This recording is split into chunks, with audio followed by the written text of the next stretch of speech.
What's up, everybody? Jimmy Smith with the UFC Fight Night Oleynik versus Overeem breakdown for FightPicks.com. How did my picks do? Much better than last week. Pretty dismal week last week, Holloway Poirier. This week, much better. Almost all of them worked out with the winner, whom I thought would win. The methods were all over the place. Let's see what I got right and wrong. The only one that I went wrong on, Jotko, I picked Alen Amedovski to win that one. He did not. The experience of Jotko proved to be a little bit too much for him. Jotko wins a decision. My logic here was either the new guy, who's known for his quick knockouts, is set up in a position to really do well, or the veteran kind of wears him down. The veteran kind of wore him down. Not enough out of the new guy to make his place in the UFC. Bad debut for him. Roxanne Ferry over Antoninus Shevchenko by decision. That one I nailed all the way around. Pretty much what I thought. Shevchenko, a great striker, but likes to work from range a lot. She was tricky from the outside, a lot of kicks. When it came to that clinch game and takedown and the groundwork, she just wasn't there. It exposed a lot of holes in her game. Ferry just stayed consistent with the ground game. Great position a lot, got mount well, good ground and pound, relentless with the takedown, ate some punches early.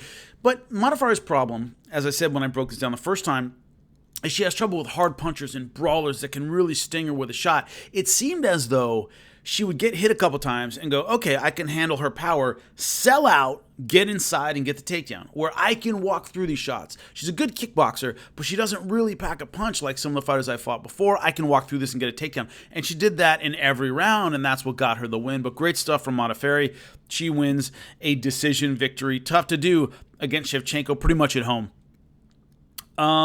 Sergei Pavlovich over Marcelo Golm. Pavlovich won. That's what I thought. I thought Golm would kind of put up more of a fight. I thought he would make a little bit of a fight out of it and drag it to a decision. That is not what happened. Pavlovich just owned him, knocked him out in the first round. Great combinations, crisp, athletic, tight, accurate, big dude throwing fast punches. A lot of people online, as soon as this fight was over, was USADA's going to be his toughest test, meaning a lot of people don't believe that his size, speed, and strength are all natural.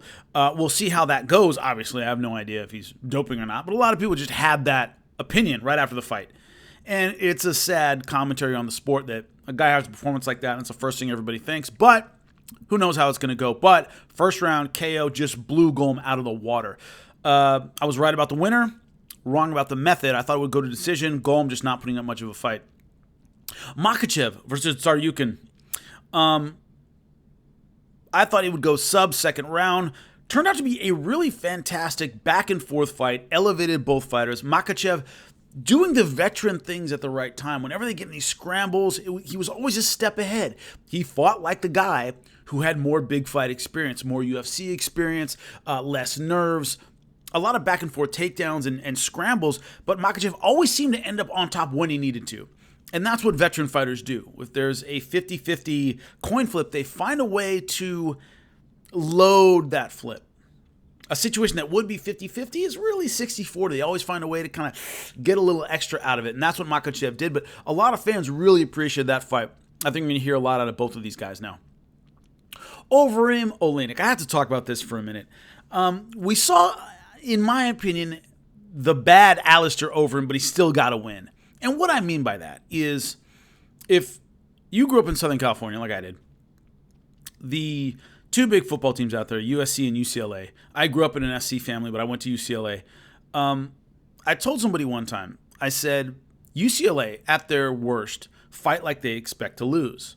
They go out there and they play games, but they don't, almost like they're self-conscious about not having a great history as a program necessarily. And they kind of act like they're going to hang in there, but they know ultimately they're going to lose when they're at their worst. USC at their worst play like they expect to win, that their opposition is just going to fold because they're USC. They play with an arrogance that it's almost like when the other team scores touchdowns, like, how dare they? Don't they know we're USC? At their worst, that's how they play. Now, it's not how they both teams play every time, but that's kind of the stereotype of USC and UCLA. Alistair Overeem has the kind of the UFC infection where he almost fights arrogantly when he loses. I mean, if you saw the Travis Brown fight, the Bigfoot fight, for sure. He's got his hands down, he gets hit, and he doesn't really react. It's almost like, oh, that's a no problem. And then he gets knocked out. Or he fights with swagger, and he's got his hands down and stuff, and he gets hit, and you're going, what are you doing? If you kept your hands up and stayed tight with your technique, you can knock this guy out, but you almost, it's like you're playing around, you don't think the other guy can hurt you, and he can. And that's what it looked like was happening against Oleynik. Oleynik was just basically throwing a basic overhand right, really committing to it, and hitting Overeem. And Overeem wasn't making the necessary adjustments. He was wading through the punches, got to the clinch, and then that's when he was able to finish the fight off. Good for him, but in the beginning I thought, dude, he's going to get knocked out by Alexei Oleynik and derail his career again. He looked like the bad Alistair Overeem. Found a way to win, that's great, but was taking multiple shots. Oleynik never really got his takedown going. One of the fastest guard pulls I've ever seen in heavyweight MMA history. It was absolutely, I mean, he pulled guard almost immediately. But Overeem, they've trained together. And if you've trained with a guy like that who has that tricky Ezekiel move he likes to pull, you've learned to get out of it. You've spent some time dealing with it. It isn't totally unknown to you. So you tell Alistair Overeem was ready for it, had a good defense for it, was positionally good, and Oleynik never really threatened with a submission, but he did threaten with some knockouts. And Overeem took a lot of shots, was able to get back into it, and won by a first-round KO. Great for him. I thought he would win. I thought he'd fight a little smarter, actually, and win by decision. He fought more recklessly, more arrogantly, and won by knockout. Good deal, but man, he took a lot of punches from a guy who's not necessarily known for his striking. So what's the plan moving forward for these guys? The thing about Alistair Overeem, in any other division, a guy who had as many title shots as he had and had faced as many elite guys and lost, meaning he's pretty much a win some, lose some guy at the elite level. In any other division, I wouldn't think he'd get a title shot anytime soon. An exciting heavyweight who throws big strikes is always going to be at a premium. They're always going to be up near the top. If he were a 70-pounder, a 55er, and had a title shot and gotten knocked out and was win some, lose some at the elite level, he wouldn't be sticking around at the top. At heavyweight, you can.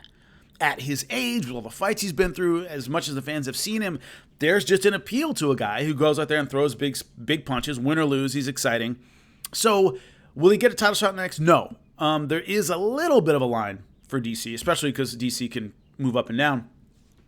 But he's not far from it, which he would be in any other division. So good win for Overeem. That keeps him near the top. Is it a game changer for Oleynik? Not necessarily. It keeps him out of that elite contender status. If he had beaten Overeem, he's up in that fringe contender, but still a contender. He's up in that air. He's always been a fringe top 10, somewhere near the top, but not an elite guy. That's where Oleynik has spent really his entire career. So this doesn't change him very much. This was his chance to really step up and maybe show something against a guy who, had a title fight before, and was considered, a fringe contender. So that status is going to elude him yet again. But I think it keeps Overeem somewhere in that contender status due to his style and the division he's in. But all in all, great card. Really a lot of fun, and that's something I said breaking this card down. I thought it would be a sleeper. I thought it'd be one of those a lot of people wouldn't watch because of the lack of name value. But a lot of scraps, a lot of finishes, a lot of very entertaining fights. I have to speak briefly. I'm going to get into it more on my podcast, which we're going to be recording in a little bit, about Aamir Khan versus Bud Crawford. Anybody who saw that. Crazy fight. I mean, it had the ending everybody expected. Crawford wins by 5th round, basically TKO, retirement. But the way it happened was really weird. First off, if you didn't catch it, Terrence Crawford, who's generally not a fast starter, against Aamir Khan, who is a fast starter, he knocked down Aamir Khan and almost finished him in the first round. That's when I knew this was going to be even worse than I thought it would be. I thought, like a lot of people, Aamir Khan might win some early rounds before Crawford starts getting his timing and getting his reads and taking him over in the middle rounds and then finishing him late. He started early. He started fast. He hurt Khan almost immediately. Khan was spending the next 5 rounds playing catch-up, had some moments, was kind of finding his rhythm a little bit, although Crawford was clearly the superior fighter and I thought was going to win. Then in round 5, Crawford hits him with a clear low blow. Obviously low. You saw it on the replay. It's a low blow, not an intentional low blow, but certainly a low blow. Aamir Khan doesn't take anywhere near the full 5 minutes. Him and his corner, it was very confusing. Him and his corner talk, and then his corner steps in and said he can't continue. He's done. Well, that's a TKO win because he didn't say it was because of the low blow. If the coach comes up and says he's done, that's the corner throwing in the towel. If Aamir Khan said this low blow is too bad, I can't keep going, provided it's not of a grievous intentional foul, which it wasn't, they go to the scorecards and Terence Crawford wins. But it would have been clear either way. The way it worked out was really strange because his coach called it in the middle of low blow, and then Aamir Khan didn't take the full 5 minutes, indicating that, he didn't even try the full 5 minutes to see if he could recover. And then in the post-fight interview, he talks about, it was a low blow. I couldn't move. I couldn't do anything. And you're like, but you let your corner call the fight. That's an automatic TKO. You're done. If you had said, the low blow's too bad, I can't keep going, it's a scorecard. It's a decision lost, but it would have been much more clear. It was a very muddled ending, and it makes Khan, whose heart has always been questioned, fairly or unfairly, it gives him a huge black eye. Huge black eye. I mean, does he have any more big fights ahead of him? The only one is really Kell Brook because it's UK versus UK, and people have been waiting for that for a long time, but a lot of the shine's gone from that fight. And then to lose the way he did, where it looks like he quit or wanted a way out, it sucks because that's a stereotype. That's the prejudice people have against Aamir Khan, is that he doesn't have heart and he gives up in fights.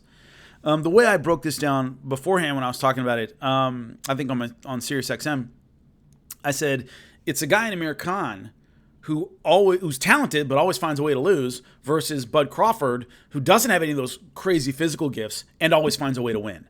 That's how this fight is. So Khan was already seen as a guy who finds a way to lose, and he found a way out of the fight. I wouldn't say he found a way to lose and that he was losing anyway, but it was just a muddled ending that doesn't do a lot for his legacy. And so you wonder what else he really has in front of him, when it almost confirmed the stereotype that Aamir Khan, when the going gets rough, he wants out. So disappointing fight for him. Although it was an entertaining fight, and he did have his moments, Crawford looked amazing. He was clearly the better boxer, clearly the better fighter from beginning to end. So the only fight that makes sense from here on out is Errol Spence Jr. versus Crawford. Maybe Keith Thurman versus Crawford, but the problem is that both of those guys are Al Heyman fighters, and Bud Crawford's top rank. So it's just going to be hard to put that fight together, either one of those fights. But Spence versus Crawford is the fight to make. What I don't want to see is another Pacquiao-Mayweather, where we're teased with this fight for 5 years, and by the time it happens, it's, they're not in their prime anymore, which is what we want. We want the best facing the best, and that's what has killed boxing in the last few years. So, entertaining fight, disappointing ending, but interesting stuff. So, anyway, once again, fightpicks.com, sign up with the promo code jimmysmith, all one word. A lot of you guys signed up last month. I really very much appreciate it. Go on, see how you do, and I'll be breaking down the next one for you. Good luck.